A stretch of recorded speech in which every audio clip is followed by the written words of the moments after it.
تتوقع مين اللي هيكسب ماتش؟ تتوقع مين هيكسب ماتش؟ تتوقع مين؟ تتوقع مين؟ تتوقع مين؟ تتوقع مين اللي هيكسب ماتش؟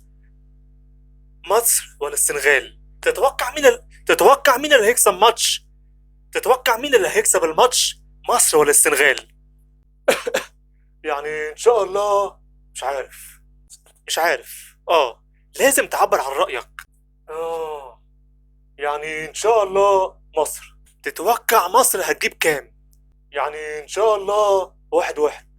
ايه ده؟ ده كده تعادل. يعني ان شاء الله 2-0.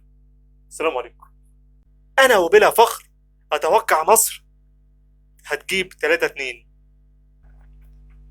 الحق يا اليكس، في واحدة اسمها ليلى عبد اللطيف بتقول السنغال هيكسب.